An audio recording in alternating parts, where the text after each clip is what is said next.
Hi, and welcome to another little lesson. This time I'm going to be talking about the RoseWynde arrangement of The Holly and the Ivy with Deck the Halls. RoseWynde is my flute and harp duo, Sandy Duffy Norman on flute. We recorded several CDs and have published many of our arrangements. This one comes from the recording A Merry Little Christmas, and it's in a collection of pieces published by Alry. If you want more information on this piece, what else is in the collection, and how to order it, go to my website at creativeharp.com and you will find some links for purchasing and more information. About the piece, if you already have it in front of you, you notice it says pedal harp or piano, but it works great on lever harp, and I'm going to share some ideas on how to make that happen.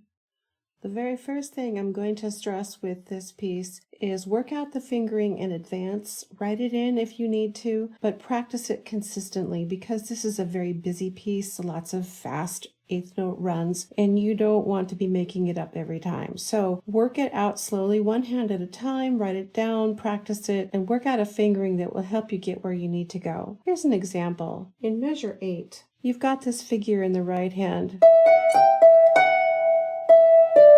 And then I have to drop down. There's many ways of doing this, but you don't want to run out of fingers, so you can continue down to the 4th finger as long as you practice coming down. Or you could come off and go 1, 2. Whichever way you decide to do it the same way every time. In the very next measure, the left hand has a nice arpeggio, which normally I would play like this. But right away, I'm going to need to get up to that A. So instead, I'm going to finger it 4, 2, 1, come under with 3, and then I'm ready to play the next figure. The other general note is for lever harp. Sometimes it's going to be out of range in the bass. Just take it up an octave. It'll work just fine. Now, to start the piece, you've got this fun scale glissando. Just let it rip. Wakes the people up. Following that, a scale. All is fine, but now they're going to have to go together in eighth notes. And the right hand is on finger 4, where left hand is on the thumb, which can set that up for being a little confusing.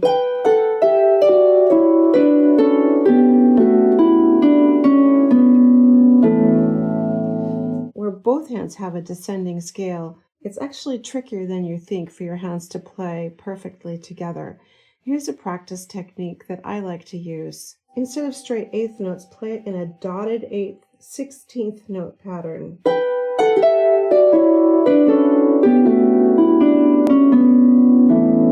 So that's the dotted 8th note, 16th. Again.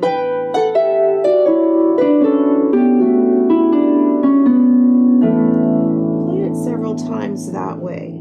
Then the important thing is reverse it. So instead of dotted 8th first, play the 16th note first. A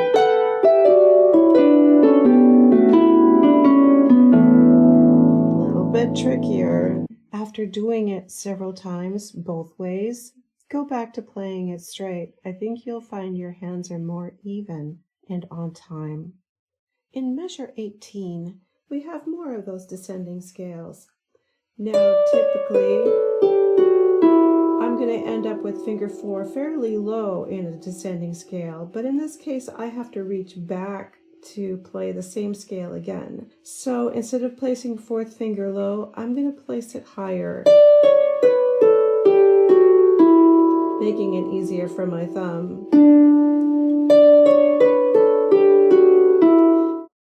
Now on the second scale in measure 19, I'm going to go up to the G, so I'm getting the thumb ready to grab that G, coming under with the 4. So that's a fingering suggestion for you there. So in measure 22, I think I have a typo. Instead of the E in the right hand, I think an F sounds better. So it's B, F, B, C, D, F. Come over with the left hand. And you're not going to count this out. It's an arpeggio. You're going to make it just sound beautiful. Just a little flourish. fast or take your time.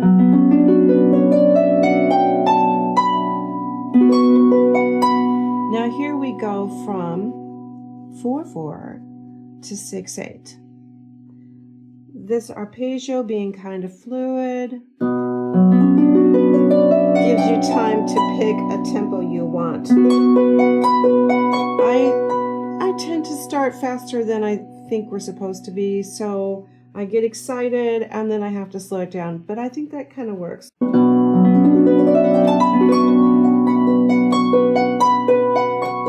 Slowing it down.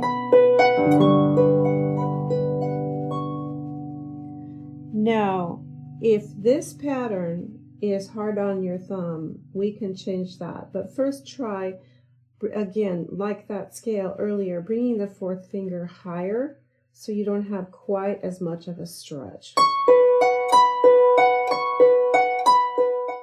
But if that pattern is causing stress in your hand, you can change it to, instead of the B, go for the D. It works just as well. Now we'll have to make a change in the left hand on the next page, but on the bottom of the first page, you can just play it like this.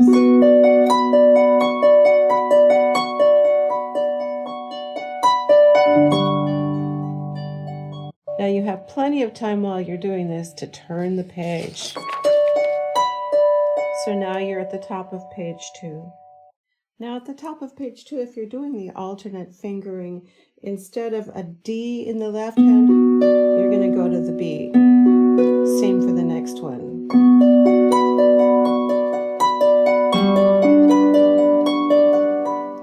I like to think of ice and chill and cold when I'm playing this and make it sound as brittle as I can. Now I measure 35 this pattern. Hard for you to read, I would suggest writing in some chord symbols. If you read chord symbols, it might help you sight read this a little better. So measure 35 and 36 are both D chords. 37 and 38 are F sharp minor over C sharp. It always helps me to have chord symbols. The rest in these measures are just to keep the score clean. It doesn't mean to dampen. I'm just trying to make it easier to read. Measure 47 and measure 52, and coming up, measure 66. If you're on lever harp, you probably don't have an A sharp anyhow, so just don't play it. If you need another note, add another F sharp or a C sharp, whatever works. Like here's measure 47. So I played an F sharp where it would have been an A sharp in the right hand.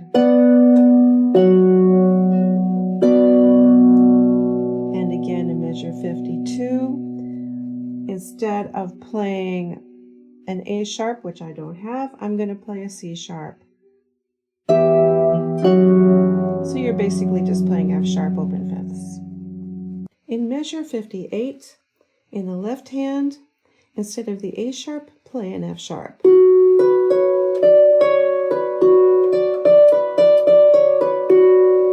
So it sounds like this.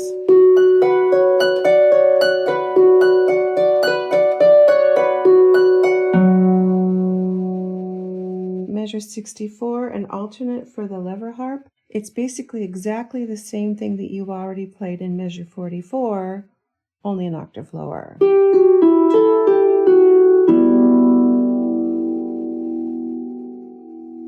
But in measure 75, you have time to make that C natural, and I'd encourage you to do it. So in the measure before, make the C natural, play one more measure,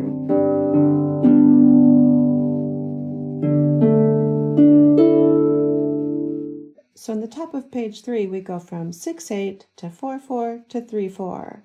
So we play 1, 2, 3, 4, 5, 6, 1, 2, 3, 4, 1 and 2, 3, 1 and 2, 3.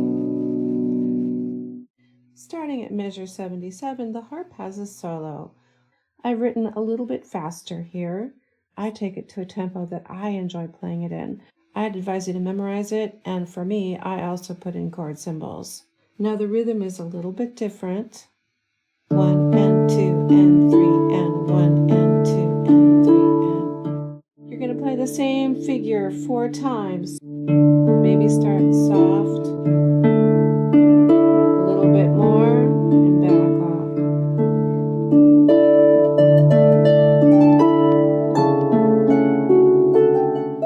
Measure 88 marks the end of the holly and the ivy as we are familiar with it, and we go back into 6/8. Now in this case, we're going to keep the beat the same. Instead of 1 and 2 and 2/8 per beat, we're going to have 1, 2, 3, 4, 5, 6, 1, 2, 3, 4, 5, 6.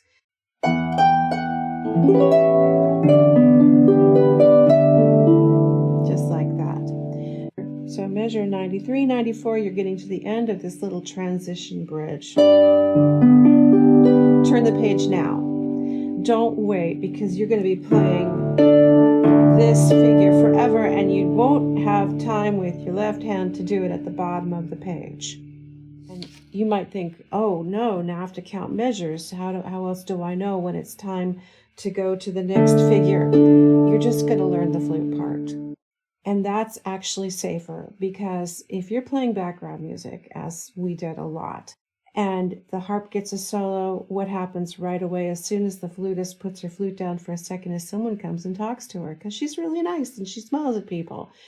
But she may very well miss her entrance because she's very polite. So I might be doing this for a little bit longer than I intended, but she'll get there eventually, as long as I know when to transition to the next figure, because I'm listening to her part. Now, last page. Again, fingering is everything. This is a very busy page. The other thing I'll say about this last page is make it a dance. Don't make it sleepy. Make this absolutely sparkle. I mean, when was Holly and the Ivy ever a jig?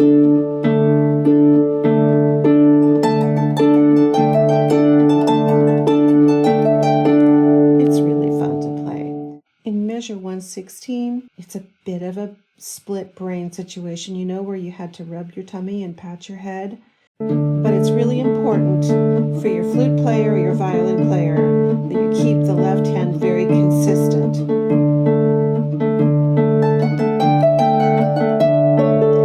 It's the temptation for the second fingers to want to play together, but they don't. You can do it. It's really important for your flute or your violin player that you keep your left hand especially strong and on the beat. The right hand is a lot of fun, but it's the left hand that's going to keep you together as a duo.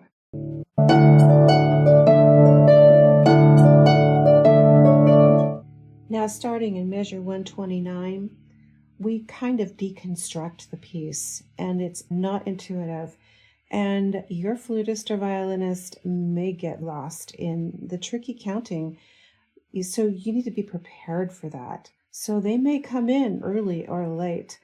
You're just going to have to work it out. Keep the beat consistent. Don't change your left hand. Don't worry so much about the right hand. If they're not where they need to be, you may have to be a little flexible. At least you can keep playing these open fifths on the downbeat, and all will be well. It'll be beautiful. Once again, thank you for purchasing our sheet music. And if you have downloaded the recording, thank you for that as well. Now go deck those halls and play pretty. I tend to get lost when there's a lot of tied notes. I get confused. What am I playing? Let her rip.